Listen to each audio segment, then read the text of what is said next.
Crossfire, Faith, and Gaming. This week, we're just going to talk about news and what we're excited about that's coming up, so stay tuned for more after the intro.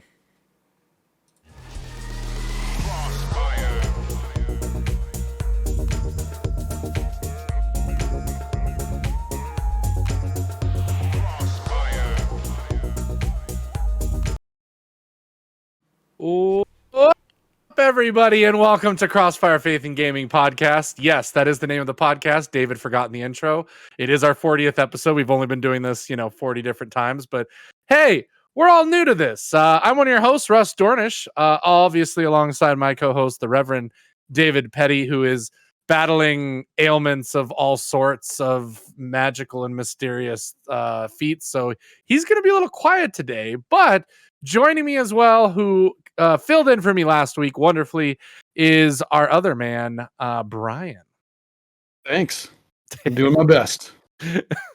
We all do our best. I mean, it's podcasting is a very simple thing, I think, in the grand scheme of things. But yeah, if I chime in this week, I'm going to be here with the low tones, the sweet low tones of sinus infection. So that's what's going on with me. David, you should just totally be chiming in as just like, you're Barry White for this week. Okay. We're going to get the ASMR crowd. We're going to get the people who just like the deep voices crowd. We got it all. We got it all, guys. Okay. Well, for today, it's going to be a shorter podcast. We're just getting something out there for you guys. So we're going to look at a bit of news, have a really small topic, which we're going to look at some of the upcoming games that we're most excited for and why, and maybe why you should check them out. And other than that, let's jump into the news. And I am going to share one of our first ones, which was obviously we had Gamescom, which had a ton of games announcements.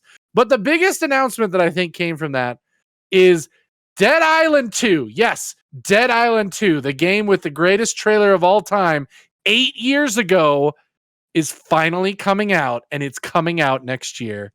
Brian, we chatted about this. You have seen that trailer. You know what I'm talking about. Can you believe it's finally coming out and that it's also been 8 years since that trailer was shown to the world? It's crazy how fast time passes, right? And it's been so long that we've seen parodies of that trailer, notably Goat Simulator, which was classic, right? If you haven't seen it, you should check it out. I think we did. David, did we do a live react of that when it came up? And I even was like, "Oh my gosh, Dead Island 2's back! It looks different. What's going on?" And then, bam, the goat comes out of nowhere. Yeah, I think we did talk about that because that was you said it came out in 2014 was the trailer. Yeah, which was kind of in my hiatus and having young children around the house and not gaming much at all. So definitely something I missed, but you mentioned it, and we talked about Goat Simulator 3. We talked about it again last week with all the naming of different goats and things. I'm just going to stop talking now. Hey, we tie it all back together. Like, it's interesting how that happens, the meta of it. Goat Simulator last week, Dead Island 2 is back now. So, hey, there we go. Another thing that came out of Gamescom this week, we did get a bunch of trailers for games that are already coming up and coming out, which may show up on our upcoming games list here in a little bit. But that included Gotham Knights, which also got its release pushed up by 2 days. You don't see that happen very often, to October 21st. We also got a new trailer for Hogwarts Legacy, which, of course, if you're a Hogwarts and Harry Potter fan, like, come on, why wouldn't you love that?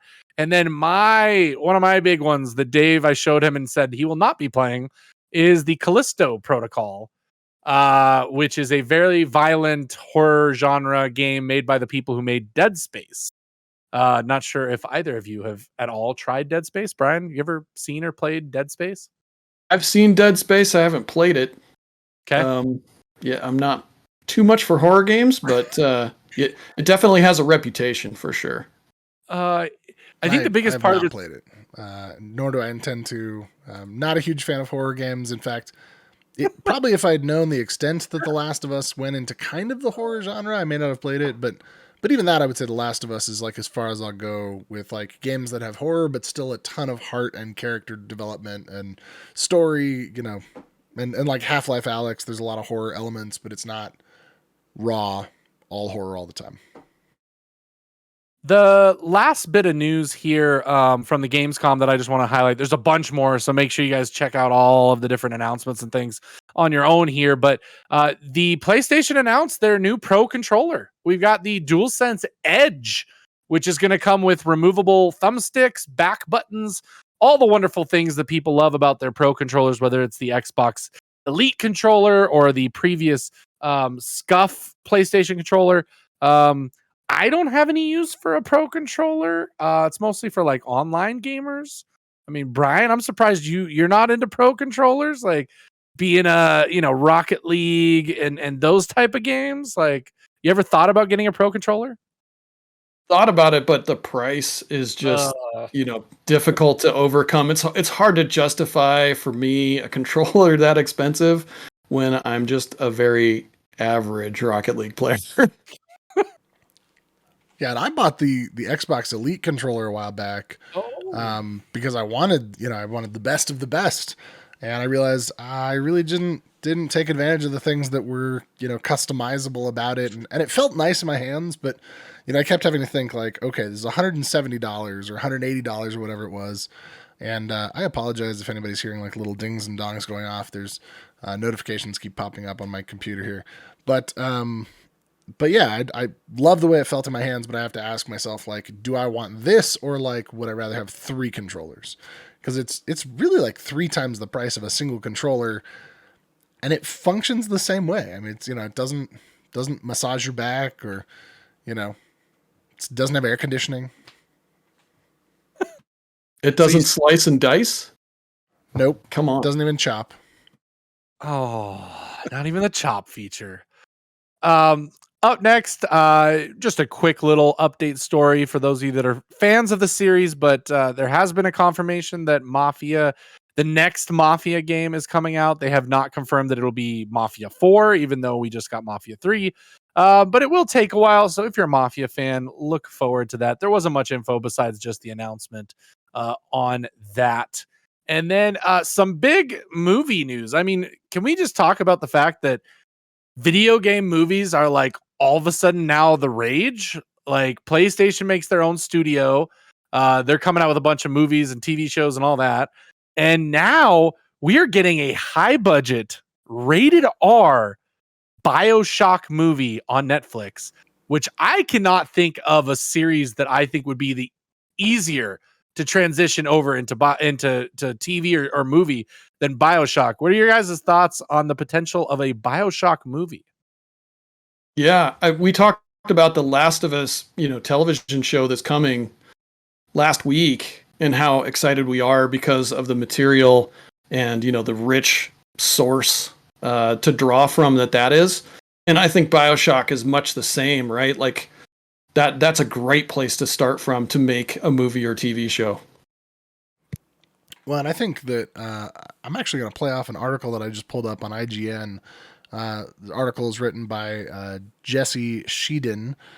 Jesse Shedin, probably said that wrong, but it's an opinion article. It says Netflix's BioShock movie should be a prequel and not an adaptation. I actually agree with that sentiment because if you've played the BioShock game, you're thrown into this world that's already very well kind of past its development process.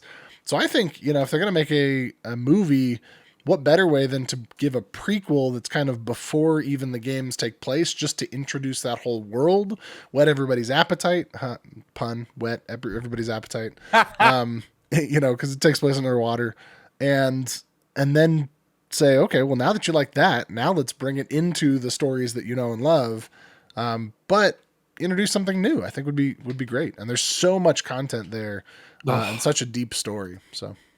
Yeah, and I sadly say this with my gamer card, but I just finished BioShock for the first time fully through 7 months ago. I platinumed it. I am BioShocked at that, Russ. Oh, here we go. So Dave's just gonna be giving puns today. Wait, you've just finished BioShock 1, the first one? Yeah, the first one. I played the other ones, but 2? I haven't finished them all. So you played 2 without playing 1? No, I played 1, but I didn't finish the game. Okay. Like, I played through half of 1. Remember, I have a problem. I have an ADHD problem when it comes to games. I get into a game, and if I don't finish it quick enough, I get bored and I move on. And we could do a whole podcast just on BioShock Infinite. We should someday, because the religious themes in there. Oh my gosh, so much to talk about. I'm gonna stop, but yeah, you're good. That's excellent that you finished that. So yes, no, and that's why I was like, when I heard this, I was like, I would love, like, this is definitely a show material. I even do a hybrid of, like, do a little backstory. I also think, I mean, if you did the BioShock 1, I think it would still be successful. And then maybe go back and do a prequel once people are very interested in the world and kind of the mystery behind everything. Because I think that's what makes BioShock 1 so great, is the mystery of not knowing what happened. Why is this place here? What is going on? Because you're like the character in the game where you just have no idea what is happening. And the twists and turns in that game is just insane. Insane. So, quickly. What, Brian? What do you? I was just gonna say, no gamer shame for finishing games late, man. I mean, yeah, if anybody's talking about that, right, Dave? How's Jedi Fallen Order? I finished it. I rolled credits. Finally! Let's all okay. Here we go. Golf clap for David. Yeah. Golf clap for David. Brian, you've got some news that's kind of in your realm and corner of the gaming space. What do you got for us? Yeah, we talked last week about the VR2 for the PlayStation, and almost right after we released that podcast, the Meta Quest news dropped. So Mark Zuckerberg went on, I believe, Joe Rogan's podcast, and basically dropped some news surreptitiously that we're going to see a new Quest headset. Rumor going around, I don't know if this has been confirmed, but it's going to be called the Quest Pro. And looks like it's going to be available in October. So I'm going to throw it to David because I think he's our resident VR guy. Yeah. Well, I've been very excited about VR. I've talked on the podcast a lot. I think VR is in a current state of proof of concept that, if this is where VR starts, just imagine where it could go. Imagine if it's got better resolution, if it's got a higher refresh rate, if it's got a longer battery life, if the headsets get smaller, all those kind of things. So currently what I understand about what we know about the project Cambria / MetaQuest Pro is that it's likely going to be much more expensive than the MetaQuest 2 that we've seen. Some people, even here on Tom's Guide, it says that they project could have a $1,500 price tag.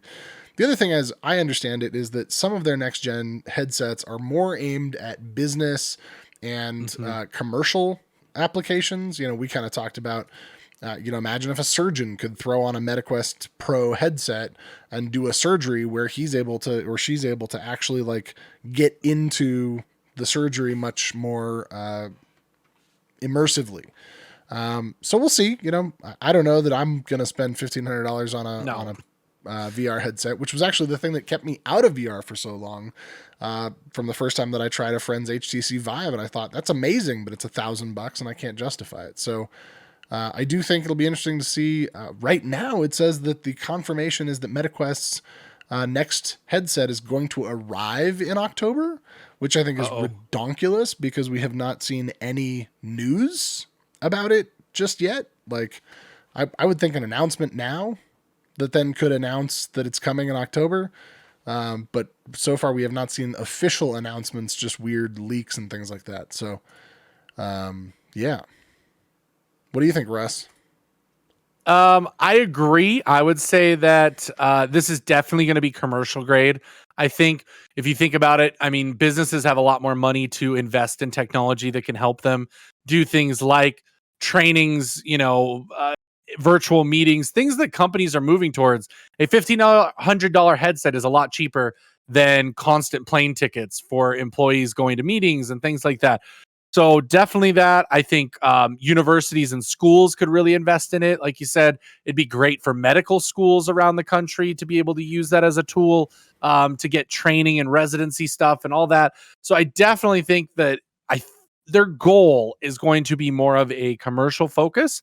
And then the rumored MetaQuest 3 potentially coming out next year, that's going to be your retail in-house version of a headset. So I definitely am going to see what happens in the next 2 months before the release, but my assumption is it's going to be very commercial focused, especially with the fact that they haven't really announced anything yet. It's only 2 months away.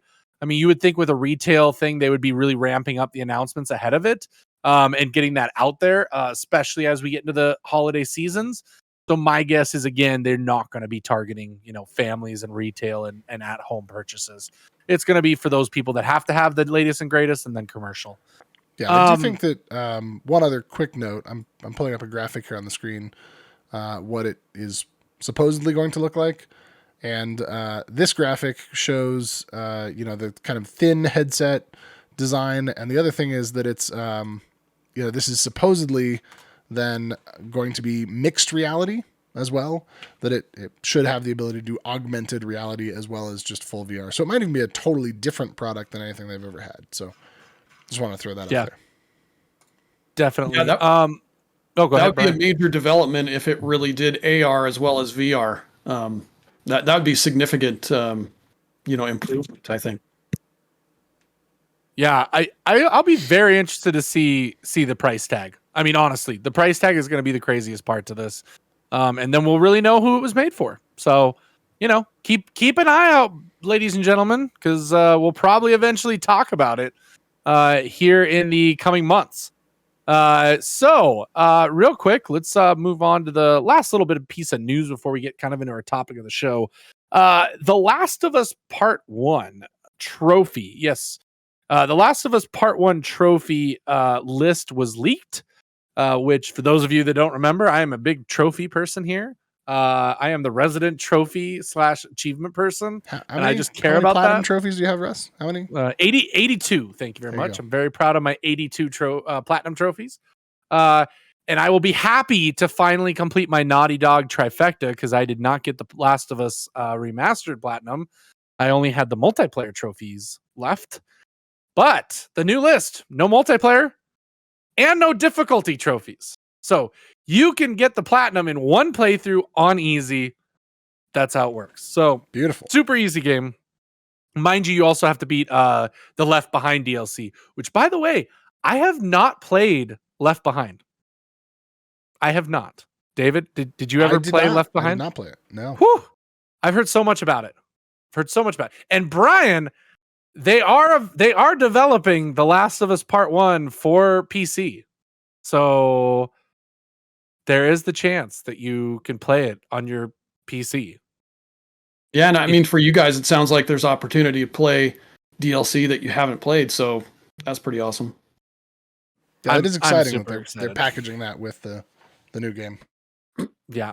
Well, we'll have many more on The Last of Us as we keep talking about these last several months leading up to what will probably be an episode that we just discuss The Last of Us all in its entirety and all the themes and things that we can relate as Christians, because that's what we do. That's what we do for fun.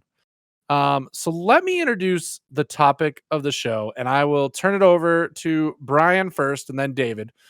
So we're doing a shorter podcast. We're trying to figure out, what we're talking about. And we thought, let's take a look at games coming up in the next 6 to 12 months that we know about that you are most interested in and why. So let's throw it over to Brian first. Brian, what game are you most interested coming out in the next year and why? Yeah, for me, it's right around the corner. It's Splatoon 3 because my son is super fired up about this game. He's got it on pre-order. So I think we're going to play a ton of Splatoon 3. He and I actually went on a retreat together, so he was super bummed to have missed the Splatfest, the preview event for Splatoon 3. But man, we're definitely excited for this as a family to get to play it. Yeah, that is always an exciting thing when we can look forward to games that we can play as a family. And Splatoon, I've definitely heard some great stories of families kind of coming together and getting to play that one. So that is a good choice, Brian. Yeah, my son is going to totally wipe the floor with me in this game. Oh, and that's the answer we always have, because us old people always get the floor wiped with them youngins. David, what are you looking forward to, and why do you think you're looking forward to it? Yeah, so I'm looking forward to 2 games coming up. I think for me personally, it's probably God of War Ragnarok. Loved the God of War PlayStation 4 game. The world, the graphics, the story, just everything, just beautiful, amazing game. Also excited to see where they go with God of War Ragnarok. One of my favorite podcasts, Play, Watch, Listen, which has Alana Pierce. Is that right? Is that her name? Yep. Well, she's moved from being a reporter for IGN to now she's a writer for God of War for Santa Monica Studios. So she's actually been writing on the game. So she talks about it throughout the podcast all the time. So I'm just excited to see where they go with the story, to continue on kind of the old story and bring us some new stuff. That's me personally. And then I would say for a family game, I'm looking forward to Hogwarts Legacy whenever that comes out, just because I think it'll be a fun world to be in. And it looks like it's, hopefully will be nice, but it's been updated and delayed and updated and delayed. And now I think it's coming out February 23. So whenever that gets here, we'll see. Those are my games. What about you, Russ? You looking forward to any games? Yeah. First one would definitely be God of War Ragnarok. The original God of War, man, that game when it came out, I was so enthralled with it. The gameplay is just ridiculous. I remember reading previews again, and being excited to play it, but not knowing what to expect, and reading previews of the original one and seeing and hearing people say that throwing the axe in the game was like the greatest feeling in video game history because of how real it made it feel. And I'm like, how does that even happen in a game? As soon as you start up the game and you throw the axe for the first time, you're like, okay, I get what they were talking about. Like, that is satisfying. So I'm excited to see what they do with it going from here. The story, what new gameplay feats they put in, what kind of twists and turns to both the story and kind of secrets that they have. They had, again, spoilers, but it's been long enough, right? It's been long enough for God of War, you think, Dave? I don't know. I wouldn't spoil it if I were you. A certain weapon in the game is kind of a fun Easter egg surprise that you don't know about leading into the game. And that kind of made it really cool. So I'm hoping we get more of things like that. The other game that I'm really excited about, which we just talked about a little bit with Dave being very scared to play it, is the Callisto Protocol. I've been watching that game come up. I never finished the Dead Space games.